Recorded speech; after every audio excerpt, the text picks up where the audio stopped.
So I welcome Dr. Anushka Mudalige, consultant intensivist at North Colombo Teaching Hospital, Ragama, and Dr. Nuwan Ranawka, consultant intensivist at the cardiology intensive care unit at NHSL.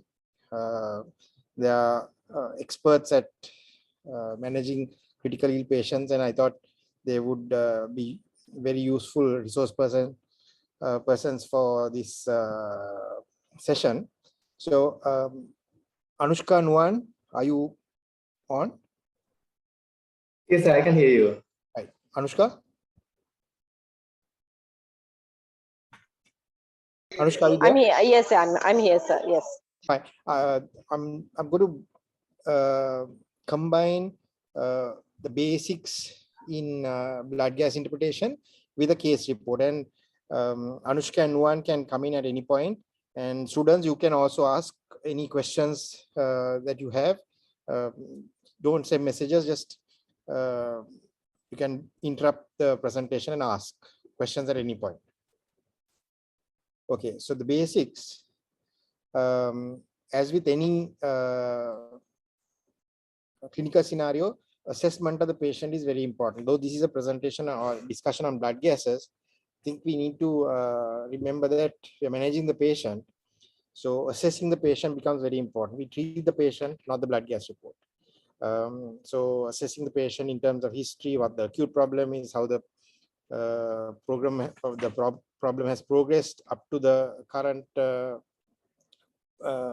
point, any chronic diseases underlying, any medication the patient has been on, all this is relevant. And the examination, look for key features like evidence of hypoxemia, not only cyanosis, but evidence of hypoxic organ dysfunction, confusion, chest pain, and then evidence of hypercarbia, acidosis, and also things like work of breathing. Is the patient struggling to breathe? Is the patient getting exhausted? These are important clues to the clinical picture, right? And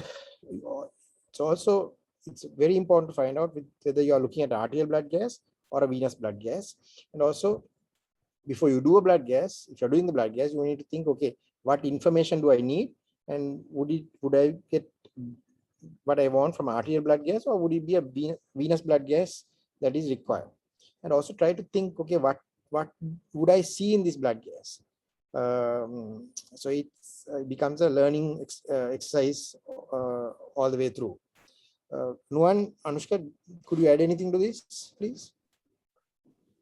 Yes, sir. Just I want to kind of highlight what you said exactly.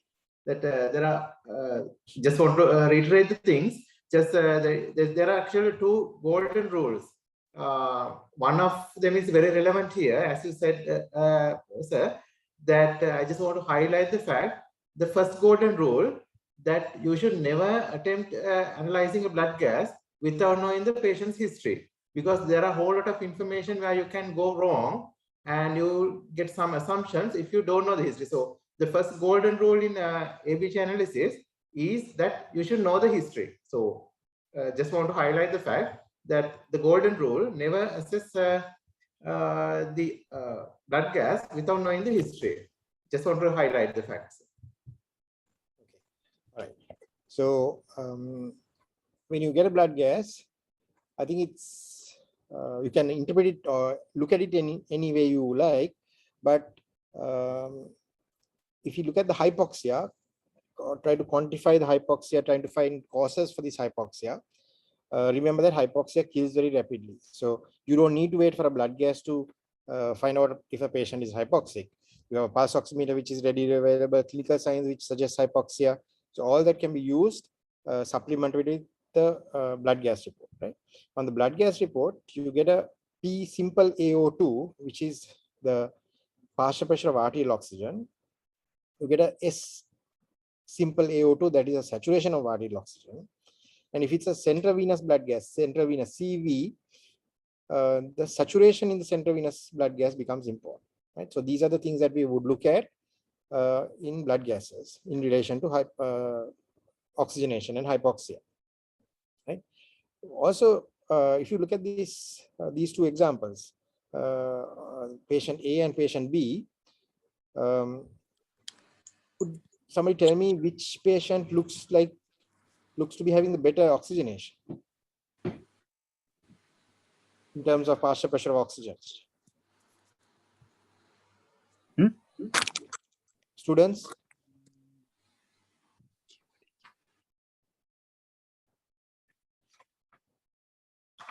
Is it patient A or patient B who has better oxygenation? Patient B, sir. Patient B. Okay. Looking at the blood gas, looking at just the partial pressure of oxygen, the numbers, who looks to be having the better oxygenation? Patient A. Patient A. But if you look at the amount of oxygen each patient is getting, patient A is getting an FiO2, a fraction of inspired oxygen of 0.5, whereas patient B is breathing room air, FiO2 of 0.2, right? So if you factor in the inspired oxygen, we see that patient B has better oxygenation or gas exchange compared to patient A. So always factor in the effect of the inspired oxygen when you interpret the partial pressure of oxygen.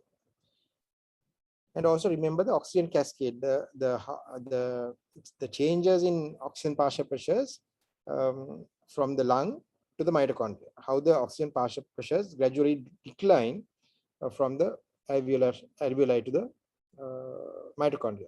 Anushka, any additional points that you would like to make on this? So I think you mentioned, I think you're going to touch on central venous oxygenation later. So arterial point of view, yeah, that this is the oxygenal fraction and the partial pressure both matter when you are interpreting oxygenation, as you said.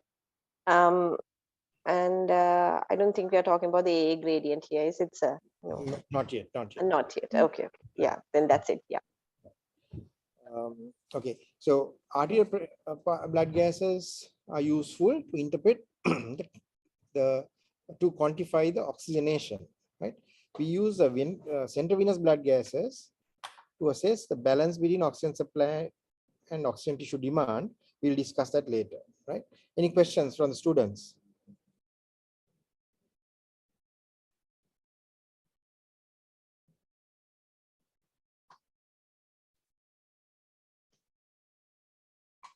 Okay. All right, so this is a 35-year-old, previously healthy male, admitted following a stab injury to his chest. He's dyspneic, and during the course of his resuscitation, you have done an arterial blood gas, right? pH is 7.48, and the partial pressure of arterial oxygen is 90 millimeters mercury. So, could one of the students tell me what additional information you would need to quantify the oxygenation? Saturation of the patient and fraction of inspired oxygen, sir. Good. How does a fraction of inspired oxygen help? This patient's partial pressure of arterial oxygen looks normal, right? Maybe slightly lower than normal, but it's not too bad. So how is fraction of inspired oxygen going to help? Because we have to know whether the patient is taking the normal air fraction of inspired oxygen, or whether the patient is getting any supplementary oxygen to get this arterial oxygen levels, sir. Yes. So Anushka, could you tell us a bit about the PaO to FiO2 ratio? Yeah, that is exactly as we said. The partial pressure of oxygen in the body depends on how much oxygen that we inhale and the pressure that we inhale it at. So for you and me, for example, we breathe room air. So that is 21% at a barometric pressure of 760. Whereas a critically ill patient would take higher percent. At the moment we start oxygen, he will not be breathing 21% anymore. So it could be higher. So if you're on a venturi, it would be 60. If you're on a CPAP, again higher and higher. So that 760 will be multiplied by that fraction of oxygen. So depending on how much oxygen you get, the partial pressure will differ. But if you give, like for a normal lung, you don't need actually to give oxygen to maintain that partial pressure of 60, that we say the minimum is 60, it is needed to maintain that 60. Whereas if you have a critically ill patient with bad lungs, to maintain that 60, you can't actually give the 21% will not be adequate. You have to give higher and higher levels. So if you get just a PaO2 level, you can't actually say whether that PO2 is adequate or whether the lungs are functioning fine if you do not know how much oxygen he is inspiring. To actually get a quantification or a standard value, you have to get an idea about the oxygen inspired. So what they have done is, like, you can't always say now the PaO2 is 60 on this much oxygen. Instead of that, you quantify it by doing a PF ratio, what we call. So the PF ratio is calculated by dividing. You have to have an arterial blood gas. Then you get the PaO2. You divide that PaO2 by the amount of oxygen that you give. That is the FiO2. So if it's 21%, you divide it by 0.21. Or if it's 60%, by 0.6. And by that, you get a ratio. So we usually say for a normal healthy lung, this should be more than 300 millimeters mercury. The less it is, it gives a severity. So like when you get experience, you will know, like if you get a PF ratio of less than 100, that means the bad lungs are pretty bad. The patient is quite ill. Whereas if it is more than 300, you get an idea now, no, this patient is okay. You can wean the oxygen. So it's kind of a like standardizing the amount of oxygen in the body.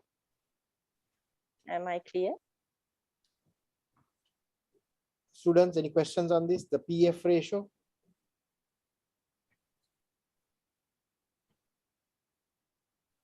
So if I could summarize what Dr. Anushka said, the PF ratio is the partial pressure of oxygen in arterial blood divided by the fraction of inspired oxygen.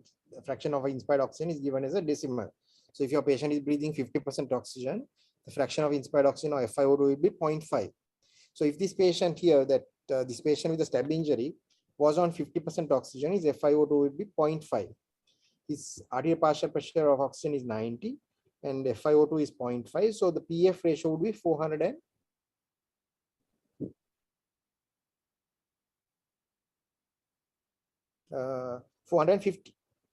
Is that correct? Sorry, not 450. Sorry, it's 180, right? So this is way below the normal, which would be at least a minimum that you would 90 divided by 0.5 would be 180, and that would be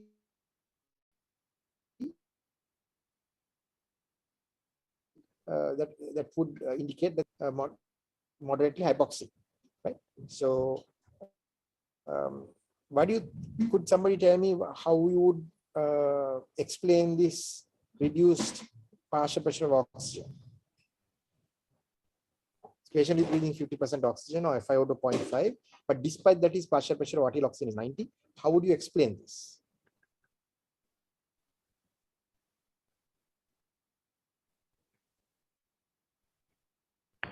Partial pressure of oxygen will depend on the total pressure and the amount of the fraction of oxygen in that mixture. So though we take 0.5 fraction of inspired oxygen gas, when it comes into the alveoli, it will be mixed with the water vapor in the trachea, and that will cause reduced partial pressure of oxygen, sir. Yes. When it comes to alveoli. Yes, true. But even with that, the arterial partial pressure cannot be so low if the lungs were functioning normally and the diffusion of oxygen across the alveolo-capillary membrane was normal and the lungs are getting perfused normally, right? So this patient breathing 50% oxygen should have a partial pressure of at least 150, 160 millimeters mercury. So why would this patient with a stab injury why would this pressure drop despite being on 50% oxygen? Is only his partial pressure is only 90. How would you what would you think, what do you think is the cause?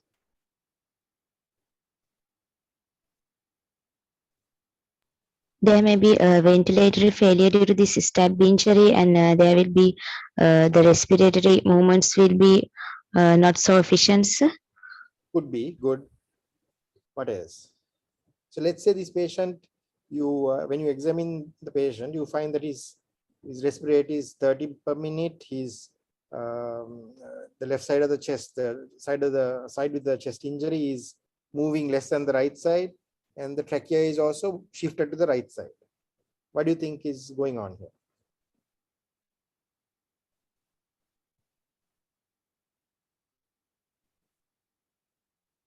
What is the Pneumothorax or hemothorax? yes, could be a pneumothorax or hemothorax. So when there is a pneumothorax or hemothorax, what happens to the lung on that side? Lung will be collapsed, sir. The lung is not getting ventilated, right? Yes, sir. So there is blood passing through the capillary, the alveolar capillaries of that lung, but those the blood passing through doesn't get oxygenated because the lung is not ventilated. So that is a reduced ventilation, but the perfusion is normal. So what kind of VQ mismatch is that? Shunt, sir. So there is a big shunt, and the shunt is causing this, is the most likely cause for this drop in partial pressure of oxygen and the reduction in the PF ratio. Right? So this blood gas has helped to quantify the effect of this pneumothorax on oxygenation. Is that clear? Yes, sir. Okay. Okay, so these patients, carbon dioxide, the partial pressure of arterial carbon dioxide, is this normal or reduced? It's reduced, sir. Okay. Could somebody else tell me why this carbon dioxide might be reduced? Due to the hyperventilation, sir. It could be due to hyperventilation. So this patient may be anxious and hyperventilating. He's not hypoxic enough to hyperventilate. What partial pressure of oxygen would the hypoxia trigger hyperventilation?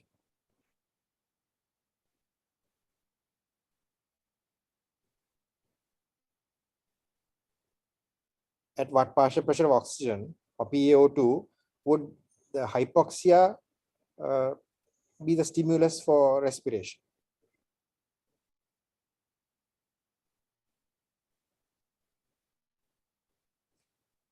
Okay, it happens at about 60 millimeters mercury. So hypoxia is because this patient is on supplementary oxygen, his hypoxia is not severe enough to trigger hyperventilation. So it's probably pain, anxiety, all that is triggering the hyperventilation. Now, if Anushka, can we shall we clarify the A gradient at this point, Anushka? Yes. So what we can say is like the AA gradient is, if I define AA gradient, it's the difference between the partial pressure of oxygen within the alveolus minus the partial pressure of oxygen in the pulmonary capillaries.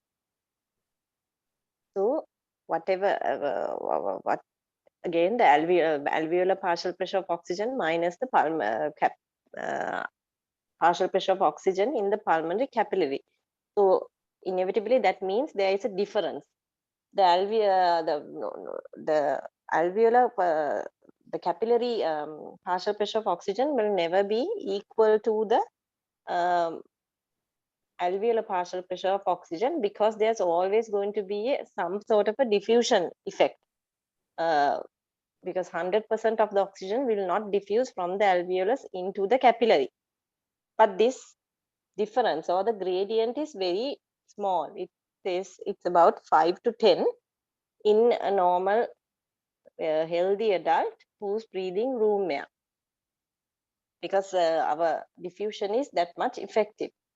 But pathologically, when the lungs get damaged due to some reason, any reason, this gradient will increase. So it gives us an idea about the lung damage that is caused. So in order to calculate this, you have to actually find out the partial pressure of oxygen in the alveolus and also the partial pressure of oxygen in the capillary. Now,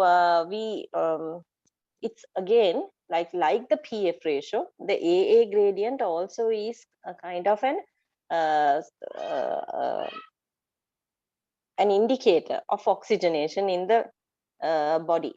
So it's an indicator of disease process as well. Is that it, sir, or do you?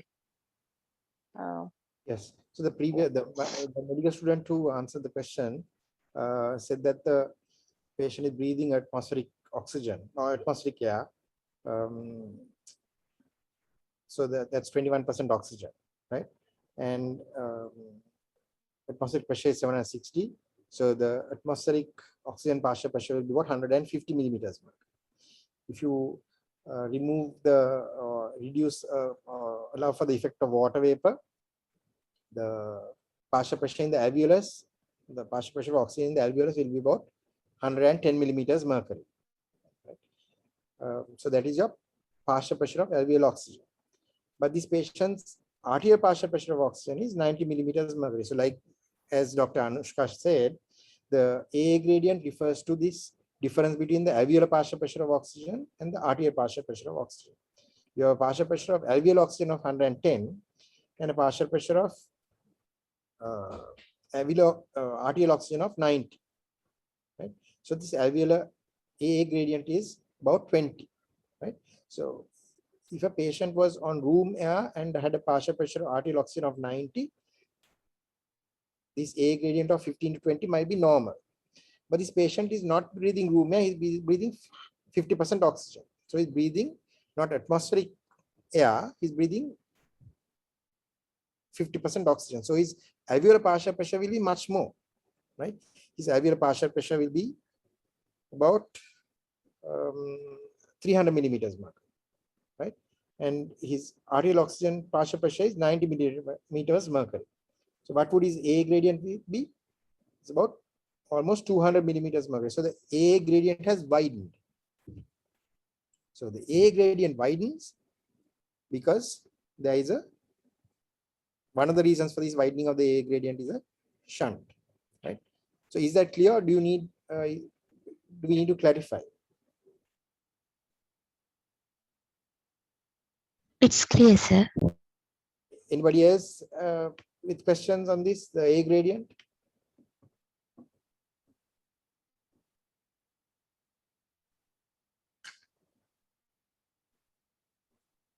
Okay, so all right. So how would you correct this patient's hypoxemia? This patient is has a stab injury, and how would you correct this hypoxemia?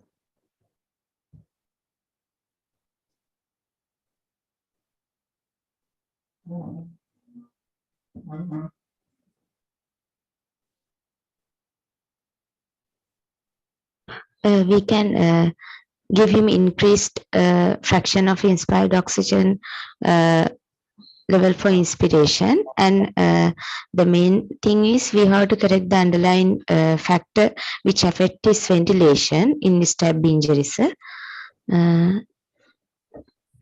Okay, so what would you do to correct the underlying problem?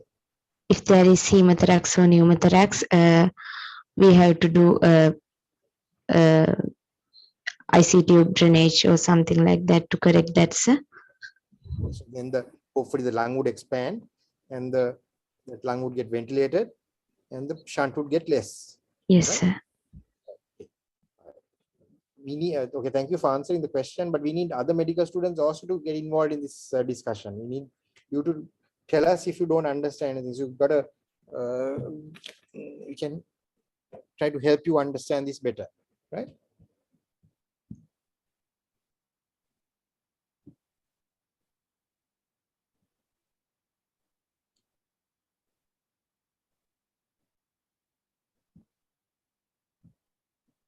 Can you see my screen? Yes, sir.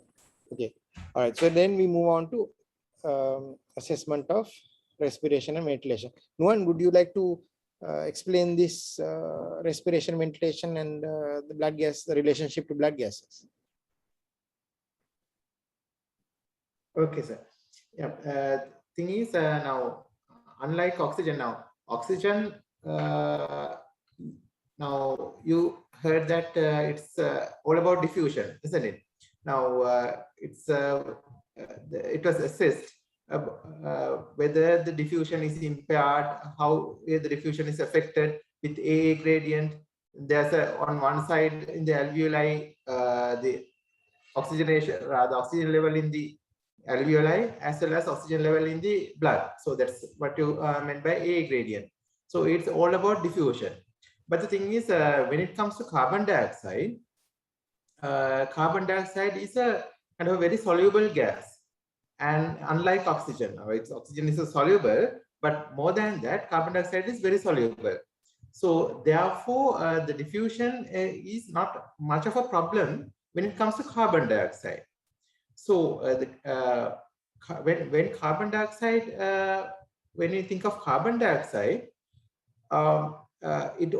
the level of the carbon dioxide of the body totally depends on its production as well as the elimination from the lung rather than just the diffusion itself. So when it comes to carbon dioxide elimination, how the lung, the ventilatory aspect works. Now, when you think of the lung, there are two functions of the lung when it comes to gas exchange. One thing is oxygenation, another one is ventilation. So this ventilation affects the carbon dioxide level. So now when it comes to ventilation, usually ventilation is meant to be like minute ventilation. You all know in your physiology, the minute ventilation means tidal volume into respiratory rate. So therefore, the carbon dioxide elimination is totally dependent on the tidal volume into respiratory rate. That is the minute ventilation rather than the diffusion. So when there's some difficulty in kind of producing a good tidal volume, for an example, patient is exhausted, or sometimes if there's a kind of a patient is having some neuromuscular disease where the tidal volume is diminished, then the carbon dioxide elimination is diminished. So there will be carbon dioxide retention. And on the other hand, if the patient's respiratory rate is going down and there's a reduced minute ventilation, therefore there's a kind of retention of carbon dioxide. So now the take-home message is, I would like to say that the carbon dioxide, when it comes to oxygenation, the diffusion matters, and the rest of the thing as well. And when it comes to carbon dioxide, the ventilation matters, which is a kind of a calculated with tidal volume into respiratory rate. I think, yeah, that's the thing you have to think of when it comes to carbon dioxide. All right. If I may summarize what Dr. Nuwan said, carbon dioxide, the partial pressure of arterial carbon dioxide depends on two main factors: carbon dioxide production and the carbon dioxide elimination. It doesn't, the diffusion at the alveolar capillary membrane doesn't influence carbon dioxide as much as it does oxygen, because carbon dioxide is much more diffusible than oxygen, right? So if we assume that the carbon dioxide production is kept constant, because carbon dioxide production might increase in certain conditions like sepsis or hyperthyroidism. But if you assume that the carbon dioxide production is kept constant, the partial pressure of carbon dioxide will depend on the carbon dioxide elimination.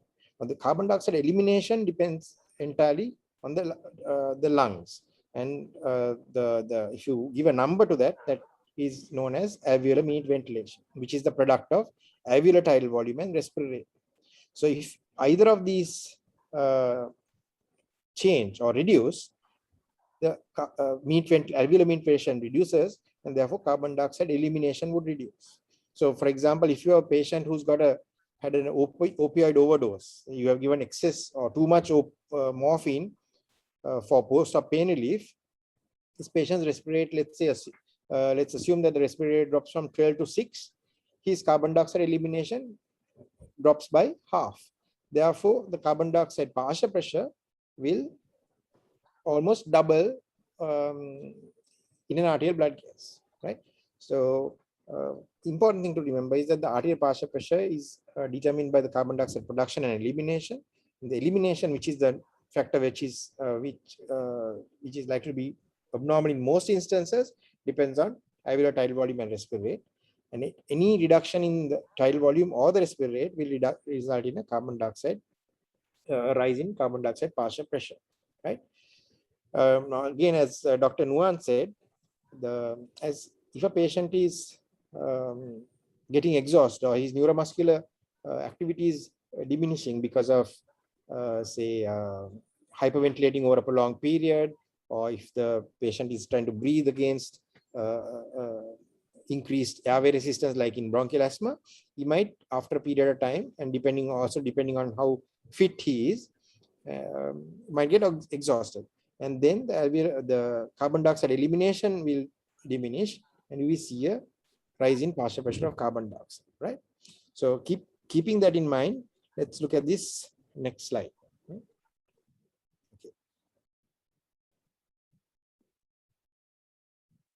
All right. So you have a 25-year-old asthmatic who is admitted with wheezing. She's alert, and the initial the ABGs are repeated after about an hour, right? So initial ABG on the arterial blood gas on admission is shown, right? Could somebody tell me what the abnormalities are in the first blood gas?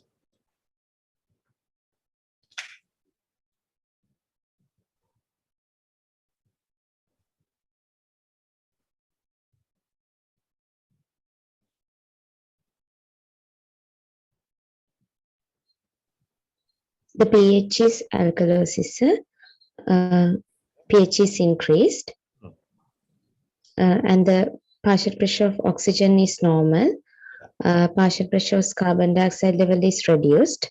Bicarbonate level is normal, sir. Yes. So why do you think the carbon dioxide partial pressure is reduced?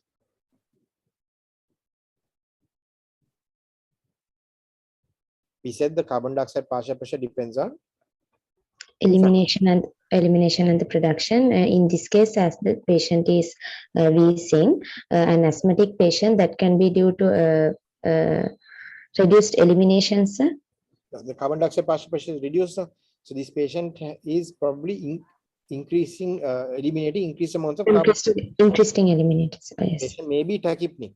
Tachypnics. Yes. So that has given rise to this reduced partial pressure of carbon dioxide. Now, if this patient, let's say on admission, the patient's respiratory rate is 25, right? So what happens to alveolar mean ventilation? If the partial pressure is 20, if the respiratory rate is 25, what happens to the partial pressure of carbon dioxide?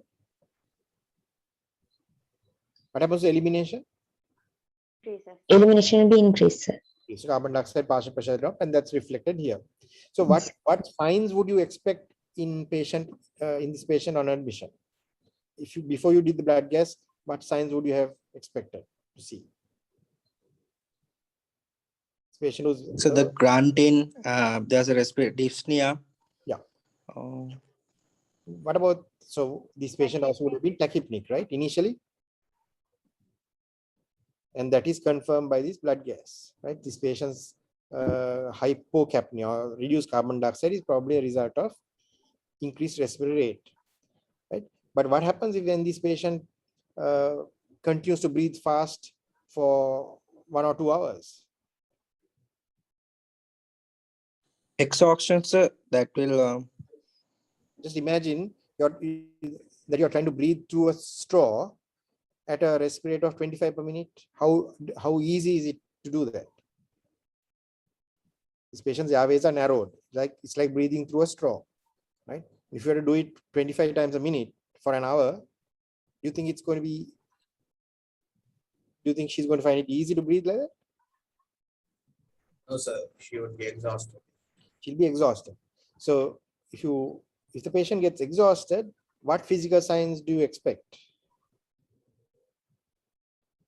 use of Apnea. accessory muscles, accessory respiratory muscles, and there will be a resistance. Yes. So what would you see? What physical signs would you see if when the patient starts getting- Reduce the respiratory rates. Yes, the respiratory rate starts coming down. So that's a very important physical sign to note, right? That's not a sign that the patient is getting better, but it's a sign of that the patient is getting worse, right? Okay, what else?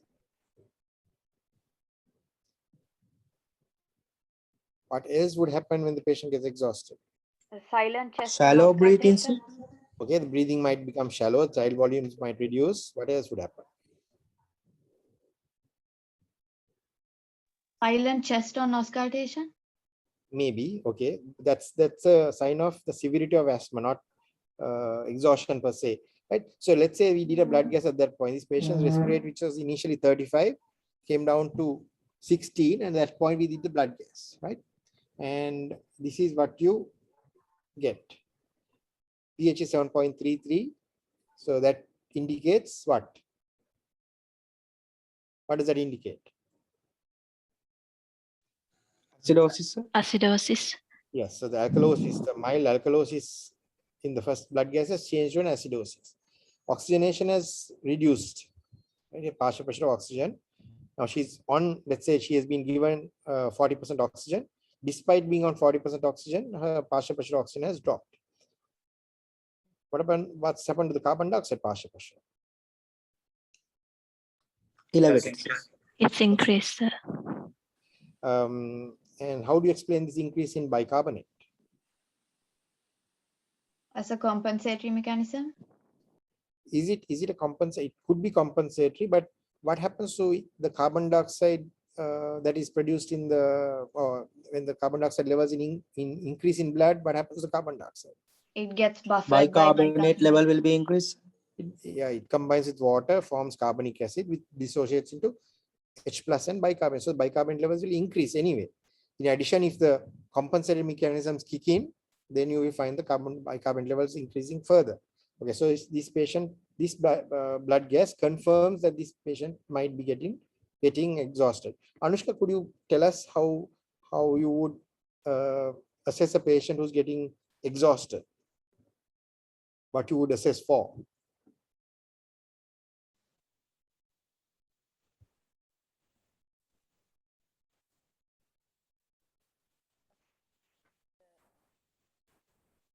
No one?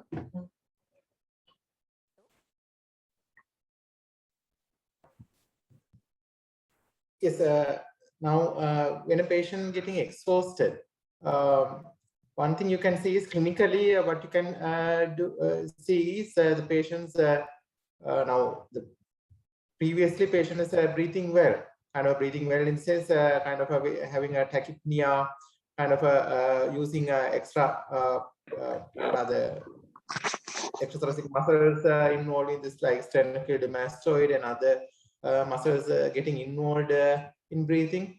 But when the patient is getting exhausted, clinically what you can see is the depth of the breaths are getting kind of more shallower, getting shallower and shallower like that. And later on, what you can at the kind of if it is very severe, you may see kind of a paradoxical type of breathing.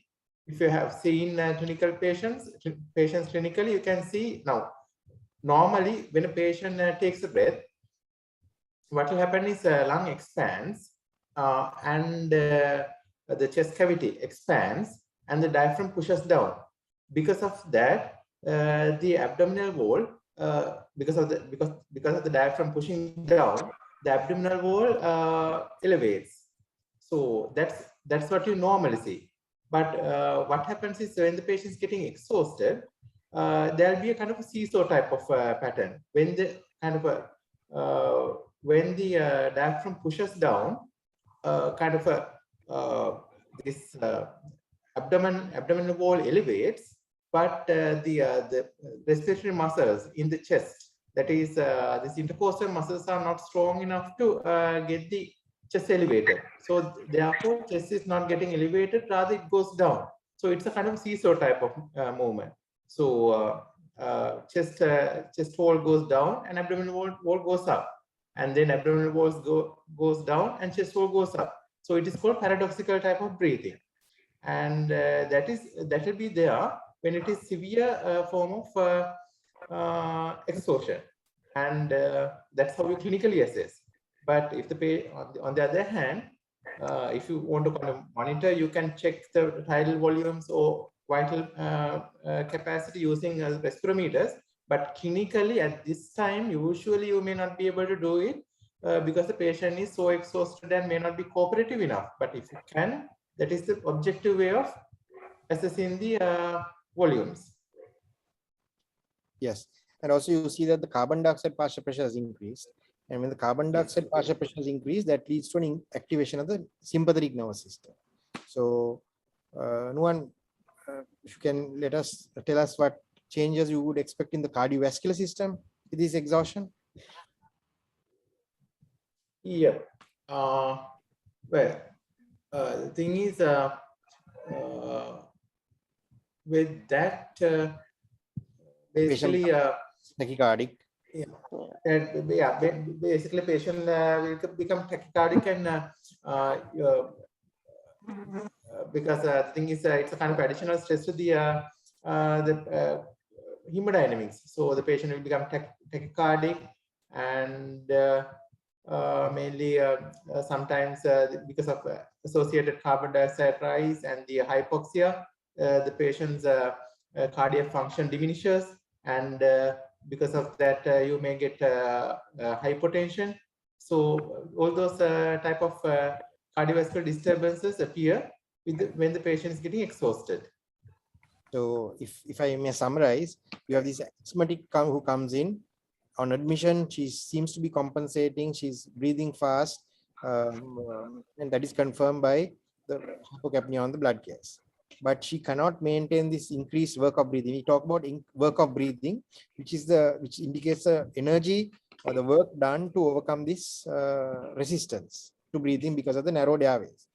So to overcome this narrowed airways, the resistance in narrowed airways, she has to work harder, and she's not able to sustain this increased work of breathing for long, and she starts getting exhausted. And when she starts getting exhausted, you see certain signs in the respiratory system. You see the respiratory rate coming down, see paradoxical breathing, as Dr. Nuwan explained, and then activation of the sympathetic nervous system leads to tachycardia, and if there is reduction in myocardial contractility with the hypercapnia and the exhaustion, the blood pressures might start coming down. She starts sweating. She looks very agitated. It's all these are features of exhaustion, and also warning to you that this patient might stop breathing at any point. She might give up breathing because she's so exhausted that she might give up breathing. And it also means that whatever treatment that you have given up to now has not been that effective in reversing the bronchospasm. So this probably tells you that this is that you should be getting ready to intubate this patient or provide some kind of ventilatory support to this patient, because this patient is unable to carry out respiration on her own. Right? Is there any? Do you have any questions on this, students?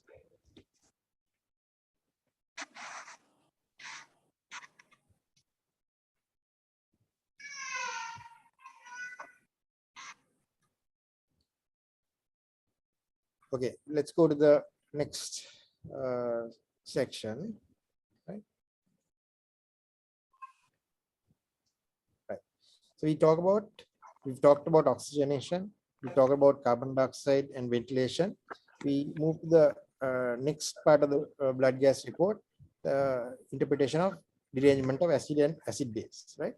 So we use a Henderson-Hasselbalch equation to explain the acid-base disturbances, the primary disturbances, and the compensation. Here I've shown a simplified version of the Henderson-Hasselbalch equation, where the pH is proportional to the bicarbonate concentration and inversely proportional to the partial pressure of carbon dioxide. Right.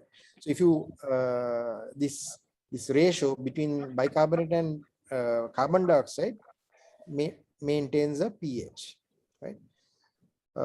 So the primary disorder will be indicated by the direction of the pH.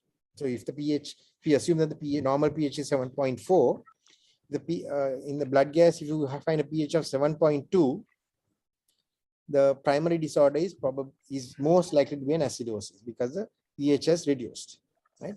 And when the patient starts compensating, the pH will return towards 7.4, but it will not be a complete return, not be a complete compensation, because and generally it's about 60 to 75%, right? So you will not see a pH returning to 7.4 if the patient's underlying clinical problem is not sorted out. Compensatory mechanisms will not cause pH to normalize completely. Okay, so let's look at the next scenario, right? Okay. So you have a 75-year-old chronic smoker who presents with fever and an increase in purulent sputum production over the past 2 days. He looks unwell. Right? So could somebody tell me what the most likely diagnosis is here in this patient? Since this is a chronic smoker, this patient can be a COPD patient.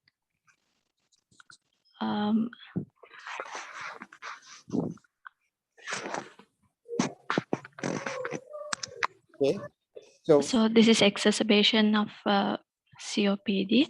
So this patient's pH is 7.3. It is reduced, and oxygen level is also reduced. It's 55, and carbon dioxide level increased. okay, so now this patient has also been unwell for the past 2 days. He's probably a patient with COPD, but it has got worse over the last 2 days. He's got fever. He's produced a lot of purulent sputum, and he looks unwell. So he's probably got a infective exacerbation of COPD. Is that correct? Do you agree? Yes, sir. Right. Yes, sir. So this patient's carbon dioxide is 60. Do you think this carbon dioxide of 60 is it's increased to 60 over the past half an hour, or do you think it has been 60 for a few hours, maybe a few days? How do you say that? How do you say whether it's an acute increase in carbon dioxide, or whether this patient has been having high carbon dioxide for a long period of time? It's there for long period of time, sir, because there is a renal compensation. Yes. How do you show that on the blood gas? By high bicarbonate levels, sir. Very good. So his bicarbonate levels are very high, right? Much higher than what you would expect from this increased carbon dioxide alone. Increased carbon dioxide partial pressure will also lead to an increase in bicarbonate, right? But with the compensatory mechanisms, in a patient who's been having high carbon dioxide for a long time, the renal compensation would increase bicarbonate reabsorption while increasing the H+ excretion in the kidneys, right? Anushka, are you there? I'm here, sir. Yes. Could you explain to us what standard bicarbonate and base excess are? Yeah, standard bicarbonate is the concentration of bicarbonate in the plasma from blood when we make a correction for the carbon dioxide. Now, in this case scenario, you can see the carbon dioxide is 60. So there's going to be a metabolic compensation in the body. But when you do the standard bicarbonate, you avoid that, you ignore that correction, and you think that the carbon dioxide is 40, and you make a correction to the bicarbonate according to that. So you take away the metabolic correction component from the equation. So as I said, standard bicarbonate is a concentration of bicarbonate in the plasma when it is equilibrated with normal PCO2 of 40 millimeters and a normal temperature. I hope you get the point. You have eliminated the metabolic compensation component. So as you can see, although the bicarbonate in this patient is 40, the standard bicarbonate is 27. So it's saying if without the metabolic compensation, this patient's bicarbonate is 27. I hope that's clear. And then the base excess is the amount of base that you should add or remove to 1 liter of blood to bring its pH back to normal. That's the definition. So again, I'll repeat it. Its base excess is the amount of base that you should add to 1 liter of blood to bring its pH back to normal. So that it gives an idea about the metabolic component of the body that is deranged. So if it varies from -2 to +2, that is the normal. If we do a blood gas in ourselves, it would be between -2 to 2. That is, you only have to give either remove 2 or give 2 of bicarbonate to bring your pH to 7.4. But in a patient who's ill, this will be deranged. It will get more than -2 or more than +2. So it will give an indication of the metabolic derangement of the body. It just gives an idea about the metabolic component. That is the bicarbonate of whether it's deficit or too much in the body. So this patient's base excess is -2. It's not, so it is actually within the normal range, as well as the standard bicarbonate. So generally, if you analyze this patient is having a respiratory acidosis for which he's having a metabolic alkalosis, a compensatory metabolic alkalosis. Otherwise, there is no primary metabolic derangement in the body. Is Thank that you, Anushka. clear? Thanks, Anushka. Any Yes. questions on that, students? Yeah, next few slides will clarify that further, the standard bicarbonate and the base excess. We'll look at a few more slides, which will hopefully make it clearer to you. And also now, say you're the patient who's, you're managing this patient in the accident emergency. When the patient comes in, you put the pulse oximeter on the patient, you find the pulse oximeter reads 85. And you do blood gas, the partial pressure is 55. But the patient is still alert. Though he looks very unwell. So would you give oxygen to this patient or not to increase the partial pressure of oxygen and the saturation? We don't give high flow oxygen, sir, as this patient is a COPD patient. Would you give oxygen, normal oxygen? Let's say we do give 40% oxygen to this patient. Yes, sir. Okay. So why won't you give high flow oxygen to this patient? Because these patients have a hypoxic drive. So if we give high flow oxygen, that will inhibit the hypoxic drive. Good. So what do you mean by a hypoxic drive?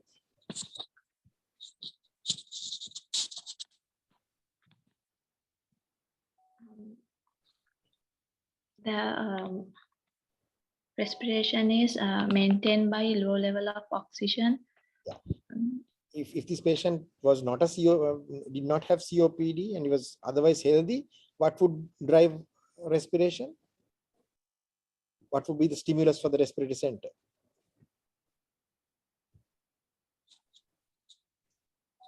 Is it carbon Still the dioxide?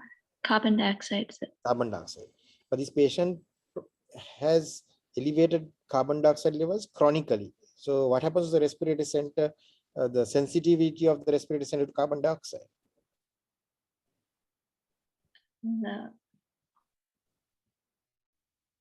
Their sensitivity is reduced, sir. So the carbon dioxide is not the primary driver of respiration, but the hypoxia, right? So if you give this patient, or if you increase the patient's oxygen levels to normal, that hypoxic drive is removed. So the patient might stop breathing, right? But if this patient is hypoxic and this hypoxia is actually impairing organ oxygenation, you might have to give oxygen, right? You have to monitor this patient to see if this patient starts hypoventilating because of the loss of hypoxic drive, but that is not going to prevent you giving this patient oxygen, because hypoxia needs to be treated. If this patient hypoventilates, you have to intervene and do something about that, but that's not going to prevent you giving oxygen to this patient. Is that clear? Yes, sir. And one, Anything on that?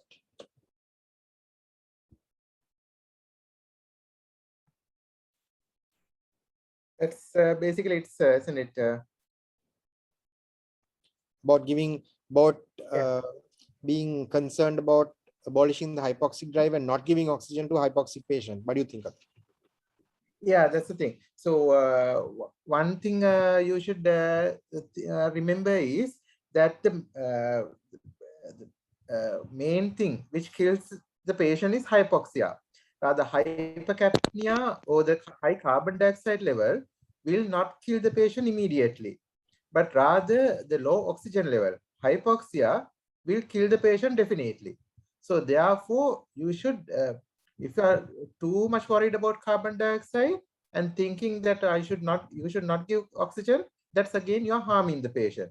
So the first of all, you have to correct the oxygen, but when in this situation, you have to be very cautious. So cautiously with monitoring, you have to give oxygen. And then along with that, you monitor the carbon dioxide. You monitor the pH level, whether it's changing. And if it is changing, then you can take secondary steps to prevent that. But that doesn't mean that you should not give oxygen thinking only about carbon dioxide. Yeah. Isn't it, sir? Yeah. And it's Thank you, Noor.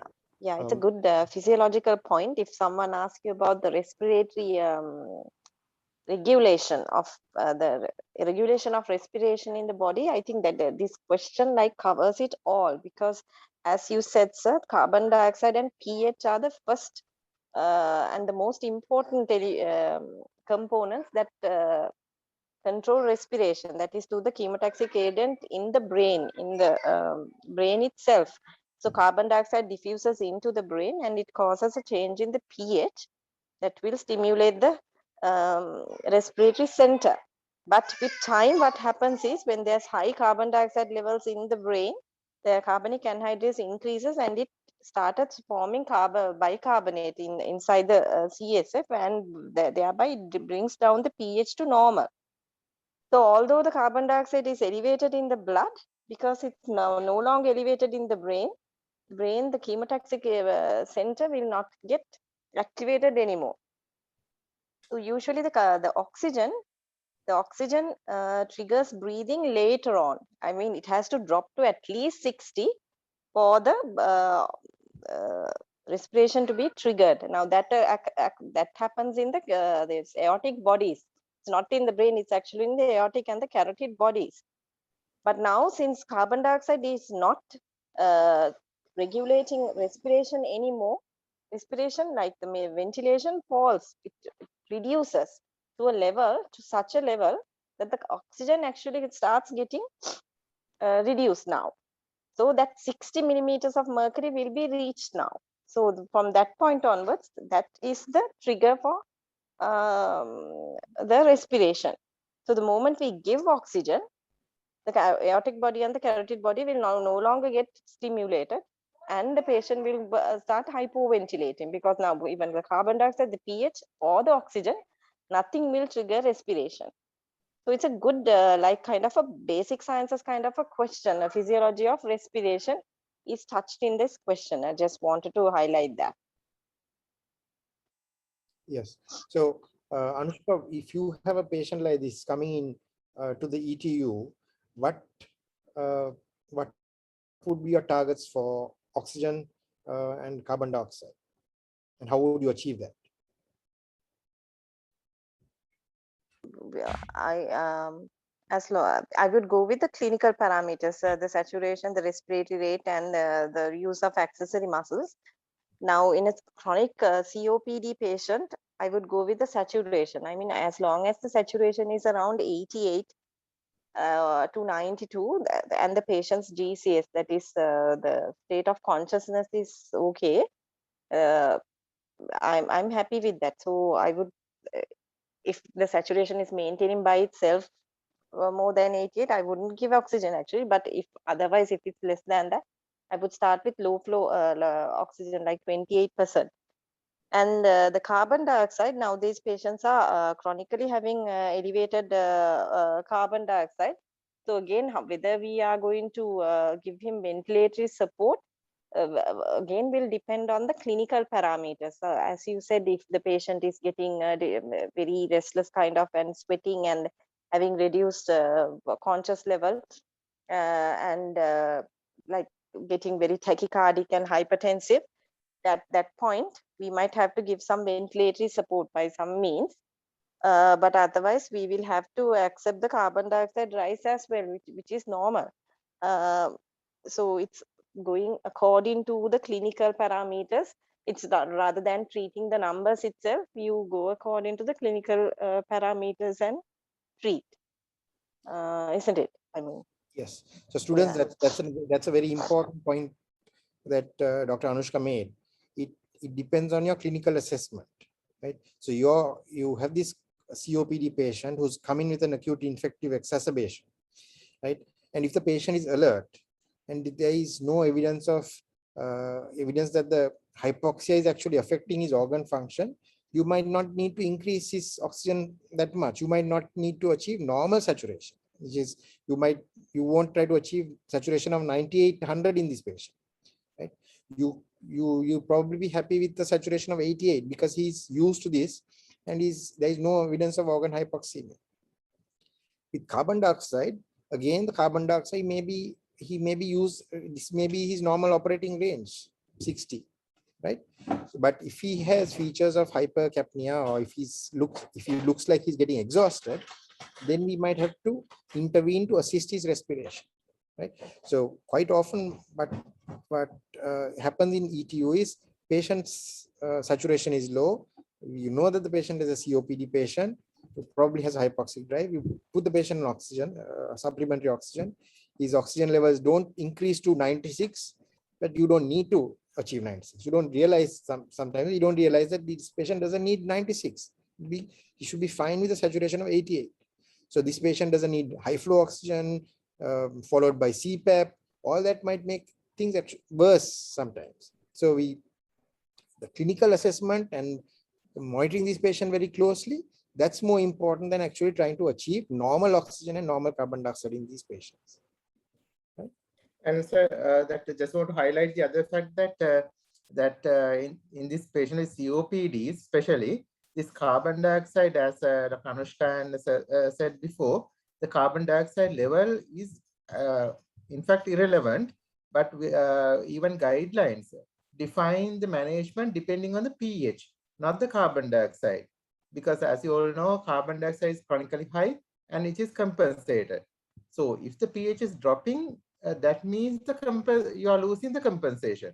So therefore, not the carbon dioxide. What we have to think of pH when we are managing the patient when it comes to COPD. Right. Thank you, Ron.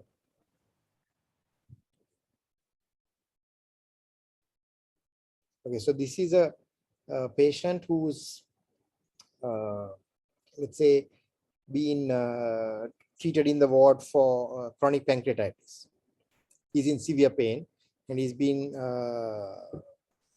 given a dose of morphine and he's comfortable now, but his respirate has dropped to say 8 per minute.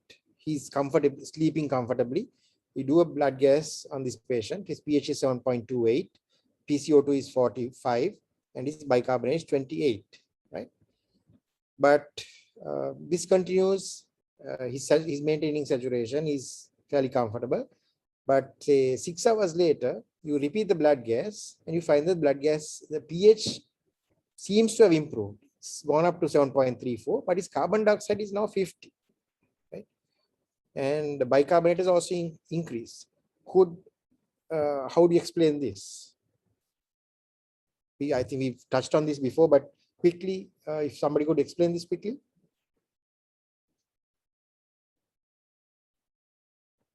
Students. Muscle wear and respiratory muscle exhaustion. Yes, that's one reason. Okay. But how do you explain this increase in bicarbonate? Is there anything else that could lead to this increase in bicarbonate? Mm. Why? Okay, if the respiratory muscle exertion led to you're right, the partial pressure of carbon dioxide would have increased. But why did the pH improve? Why did the pH improve from 7.28 to 7.34 despite an increase in carbon dioxide? Due to the renal compensation. Yes. So renal compensation takes time. Sometimes it might take a few hours, might even take six hours to get activated, right? So when that gets activated, you see that the pH starts coming down because the body is trying to maintain a normal pH. That is, it's trying to maintain normal H plus concentration. It might do that at the expense of getting rid of bicarbonate. Sorry, getting rid of H plus or retaining carbon dioxide, right? So the pH is returning towards normal. Carbon dioxide is increased, but the pH is returning to normal because the body is retaining bicarbonate in the kidneys while excreting H plus, right? Okay. Next one. Okay. I think Dr. Anushka explained what base excess and standard bicarbonate means. Does anybody need any clarification on what base excess and standard bicarbonate mean?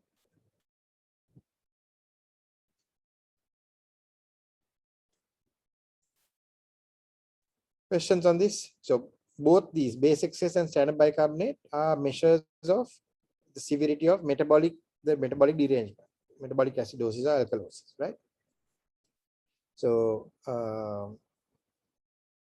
the anion gap is another measure of metabolic the metabolic derangement. It also helps us to narrow down the differential diagnosis of the cause for this metabolic acidosis, right? Anushka, would you like to explain this concept, please? So whenever we get a patient who has a metabolic acidosis, that is the bicarbonate has gone down or the base excess has gone to minus, and so there's a primary metabolic acidosis in the body, we have to differentiate whether this metabolic acidosis is an anion gap or a non-anion gap. So then as sir has put already on this slide, that is how you calculate anion gap. That is the major cations and the difference between the major cations and the major anions. The normal value is between 12 to 14 millimoles per liter. So in any neutral body condition, usually the cation should be equal to the anions, because the ultimate the polarity of that fluid should be 0. But there is a gap here. That is, there are more cations than anions. So that's why the normal anion gap in the body is around 12 to 14. This is because although we make this calculation, we are not taking all the anions into this calculation. There are proteins and phosphates, sulfates, which are negative anions, which we do not take into the calculation. So as a result, it shows as a pseudo gap between the two. But there are when there's a metabolic acidosis, and if you calculate the anion gap, if there is an increase, that is, the anion gap is more than 16 millimoles per liter, we call it an anion gap metabolic acidosis. If the anion gap is within normal, we call that a non-anion gap metabolic acidosis. Now, why do we do this differentiation? Is because the two types have very distinct causes. So, for example, if you get an anion gap metabolic acidosis, there are certain things that you should come to your mind, and you have to think of them and exclude them and treat the cause. Otherwise, that metabolic acidosis will persist. On the other hand, if it's not a metabolic, non-anion gap metabolic acidosis, there are other set of diagnoses, which again you have to think about and rule out. So I think sir has already put all the some of the things here. So that's the very the basic or the simplest way of explaining this anion gap.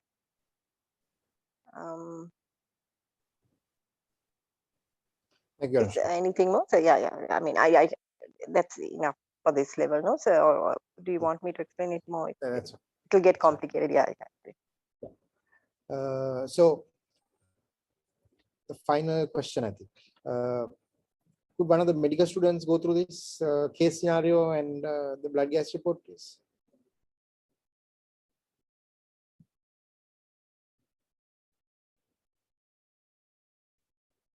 Shakya Veeraratne. Yes, sir. Yeah, can you take us through this case report, case discussion? A 25-year-old female is comatose on admission, and she had been complaining of dysuria, polyuria, and thirst for 2 days prior to admission, and her ABG is given below. She has a pH of 7.2, a PO2 of 100 on pH of 7.2, that means there is a There's severe acidosis, acidosis. and a PO2 of 100 millimeters mercury, which is normal, and a PCO2 of 25, which is low, and a bicarbonate level of 8, which is again low, and standard sorry, standard bicarbonate of 18, and a base excess of 10. Base excess of -10, right? -10. Sorry. Yeah. So how do you explain this low carbon dioxide?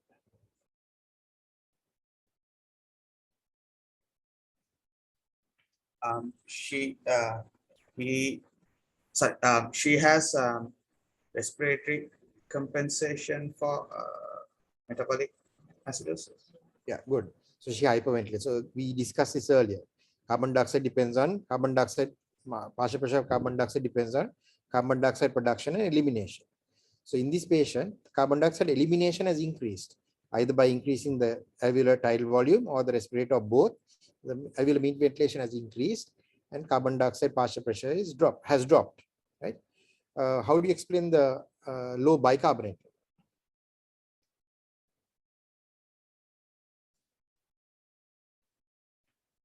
So if you remember the equation, the H plus bicarbonate gives rise to combine to form carbonic acid, which in turn dissociates into carbon dioxide and water. Yes. When this patient hyperventilates and gets rid of the carbon dioxide, what happens to the equation? The dissociation of carbon dioxide into the dissociation of carbonate into HCO3 minus is reduced, so the HCO3. So the equation shifts to the right. Shifts to the right. Bicarbonate levels drop. Yes. Right. So could you explain why this patient's standard bicarbonate is 18?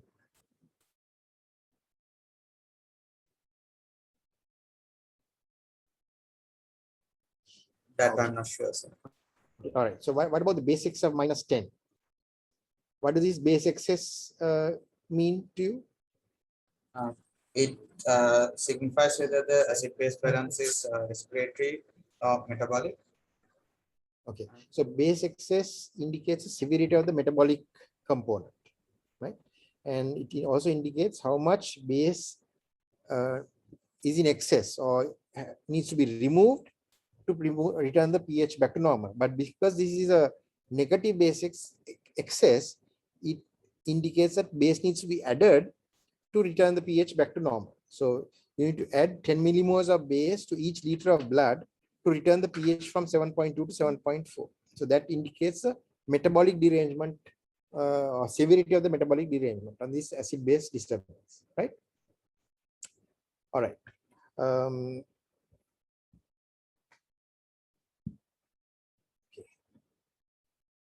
Okay, so what additional information would you require to quantify the metabolic derangement? Okay, so we've done that, right? We've calculated the, we've got information about the base excess and the standard bicarbonate. How would you diagnose the, what additional information do you need to make a diagnosis of the underlying disorder? We discussed this under anion gap. So do you think calculating the anion gap would help make a diagnosis? Shakya. Yes, sir. Yes. Okay. So anion gap is sodium plus potassium minus the sum of chloride and bicarbonate, right? So you have, let's say the patient's sodium is 140, potassium is 5, bicarbonate is 8, and the chloride is 110, right? So what's the anion gap in this patient? 140 sodium, potassium 5, so that's 145. Chloride is 110 and bicarbonate is 8, so that's 118. So the bicarbonate, the anion gap is 27. 27. So is that increased anion gap or normal anion? Increase.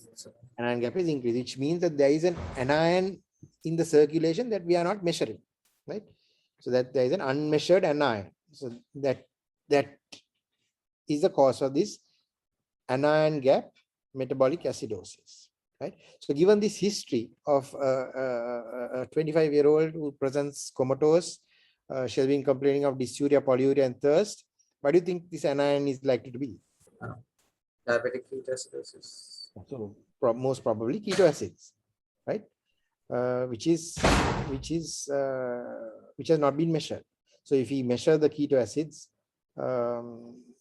we should be able to explain how this anion explain this anion gap, right? Is that clear? Yes, sir. Thank you. Okay, last one. Do you want us to discuss central venous oxygen saturation, or shall we stop at arterial blood gases? We'll discuss. Okay, so this patient has peritonitis and progresses to septic shock. His blood pressure is low, his urine output is low, and we have a central venous catheter in. We do a blood gas.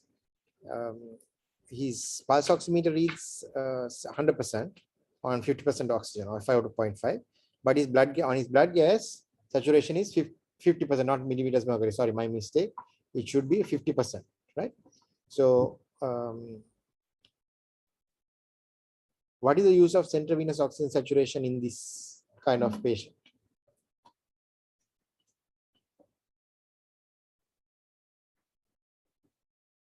Anushka, would you like to explain the use of the physiological basis for the use of central venous oxygen saturation? Yeah, it's so all this time we've been measuring the oxygen, the amount of oxygen in the arterial system, that is on the supply. Now, in central venous oxygen, we measure the return. So what is the difference between the supply and the return is whatever is being taken out by the cells in the body. That is going to be the result of the return saturation. So so there is a normal value for central venous oxygen saturation. We take it as 65 to 70. This is taken from the central, that is blood from the superior vena cava, just at the entrance of the heart. So we say that it amounts to about 65 to 70 in a normal healthy person. But if there is any critical illness or some problem in the body, this value will get affected because the metabolism of the cells will be affected, or the supply is affected. The arterial side is not working properly, so not enough oxygen is reaching the cells. So the cells are now also taking more and more oxygen. And so there is going to be a change in this oxygen, the central venous saturation. So we say, like, if generally when the central venous saturation is what usually happens is it gets low in most of the disease states. So that will give us an indication, as I said, that the arterial supply, the cardiac output, if the cardiac output is low, the central venous saturation is going to be low for obvious reasons. I mean, the blood supply is not enough. So there's not adequate oxygen for the cells. So the venous return, the saturation in the venous return is going to get reduced. So one determinant is the cardiac output. So if we are talking about the cardiac output now, then the cardiac output depends on your stroke volume and your end diastolic volume, end systolic volume. So a lot can go wrong there, giving rise to this low saturation. The other determinant is your HB, your hemoglobin, because hemoglobin will also determine how much oxygen is going into the cells to be utilized. So if your hemoglobin is low, let's say less than 8 or 7 in a critically ill patient, then again your central venous saturation will indicate that. On the other hand, the saturation itself, if for some reason the arterial supply, the saturation is going to be reduced, then the venous blood saturation will also get reduced. So by looking at the central venous saturation, you can get an idea about the cardiac output, the hemoglobin, and the saturation. Also, the level of if all those are normal, the level of metabolism at the cells can be interpreted by looking at the central venous saturation. So instead of looking at arterial oxygen, you get a lot of information by looking at the central venous. It gives an idea about the metabolism, the cardiac output, the hemoglobin, as well as the oxygen amount of oxygen in the body. Is that enough, sir? Any questions from the students?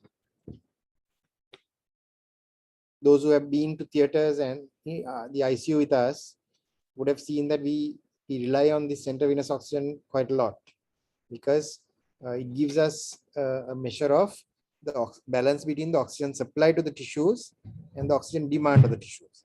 Any in a situation where the central venous oxygen saturation is low, could be either due to a reduction in the supply of oxygen to the tissues or an increased demand, or both. And most of the conditions that we encounter in surgical patients are associated with a reduction in oxygen demand, right? For example, in severe sepsis, the oxygen consumption reduces because the mitochondria are unable to utilize oxygen. Even the little oxygen that they get, the mitochondria might not be able to utilize. So oxygen consumption actually drops. So despite a drop in oxygen consumption, if the central venous oxygen saturation drops, it is obviously due to a reduction in oxygen supply. And then we try to, like Dr. Anushka said, try to optimize the components that determine the determinants of oxygen supply, which is the cardiac output, hemoglobin, and the saturation. So let's say in this patient, the oxygen saturation is 100%, though his venous saturation is only 50%. His arterial oxygen saturation is 100%. We do not need to increase it. We cannot increase it further. His hemoglobin is also quite good. His hemoglobin is 12 grams per deciliter. So that also doesn't need to be optimized anymore. So the only variable that we can manipulate to increase oxygen delivery is cardiac output. So cardiac output depends on stroke volume and heart rate. So looking at the ECG, we can say if this heart rate is normal or abnormal. Let's say his heart rate is 100 and he's in sinus rhythm. So heart rate doesn't really need to be manipulated. The parameter that needs to be manipulated is stroke volume. If you want to increase the oxygen delivery, you need to increase the stroke volume. You know that stroke volume depends on preload, contractility, and is inversely affected by the afterload. So you can increase the preload by giving fluids, you can increase the contractility by giving ionotropes, and thereby increasing stroke volume and cardiac output, and therefore oxygen delivery. Any questions on that?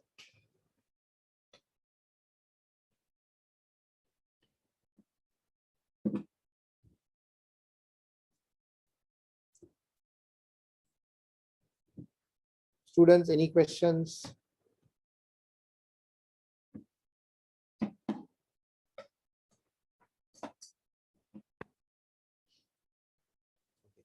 Look. Yes, sir. We can wind up. Okay. All right. Thank you. Okay. Thank you very much, students, for taking part, and also to Anushka and Nuan for spending their valuable weekend Sunday night time with us. It's a pleasure. So thank you, sir. Yeah. Thank you. Thank you Okay, for thank you very inviting much. us. Thank Yeah. you. Sumudu, any? Yeah, I think he has. We have lost him. Sir. That's fine. All right. Okay. Thank you very much, sir. Thank you very much. Thank you, Dr. Nuwan. Thank you, Dr. Anushka. Thank you very much. Thank you. Thank you. Good night.